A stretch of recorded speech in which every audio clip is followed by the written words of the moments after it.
हाम्रो नेपाल राम्रो नेपाल। हामी नेपाल नै धेरै वर्ष लाएर घुम्यौँ भने पनि हामी सकिँदैन। हुन त स्विजरल्यान्डभन्दा कम छैन हाम्रो नेपालहरू।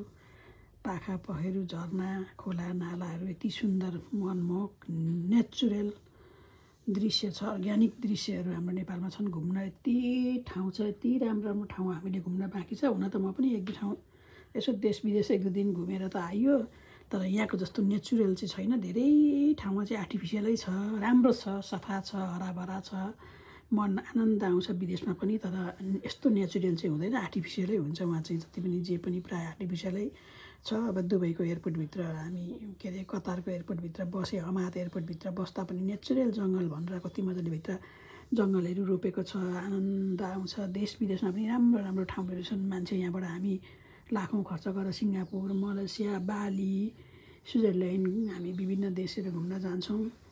मलेसियाहरू घुम्न जान्छौँ हामी, घुम्छौँ पनि, घुम्नु पनि पर्छ।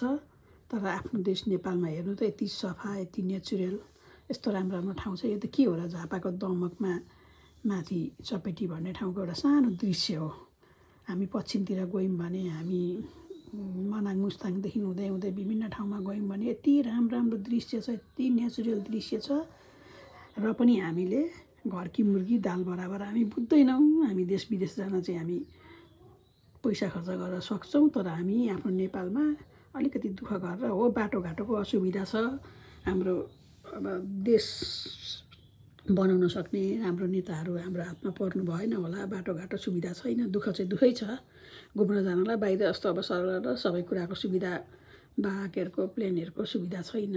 तर पनि हाम्रो नेपाल चाहिँ यति सुन्दर ठाउँ छ, यति राम्रो ठाउँ छ। र नयाँ सालमा यसो कतै जाउँ, कहाँ जाउँ, यसो एक दुई घन्टा टाइम पास गर्न मन लागिरहेछ, यसो नयाँ साल मनाउन पनि मन लागिरहेछ भन्नुहुन्छ भने चाहिँ हाम्रो झापाको दमकमा चोकबाट थोरै 15 मिनट जति माथि बाइकमा जानु भने राम्रो 2-4 घन्टा टाइम पास हुने ठाउँ चाहिँ छ है। चपेटी भन्ने ठाउँ छ, राम्रो छ। त्यहाँ पनि मनमोहक दृश्य छ। झोलुङ्गे पुलहरूको आनन्द लिन सक्नुहुन्छ। झरना छ, होटलहरू छ, रेस्टुरेन्टहरू छ। 2 मिनट माथि एउटा झोलुङ्गे पुल छ, 10-15 मिनट तल अर्को एउटा नयाँ झोलुङ्गे पुल छ। कता जाउँ, कहाँ जाउँ, यसो 1-2 घन्टा भन्ने लाग्छ भने चाहिँ हाम्रो चपेटी पनि राम्रो चपेटी छ। आउनु होला।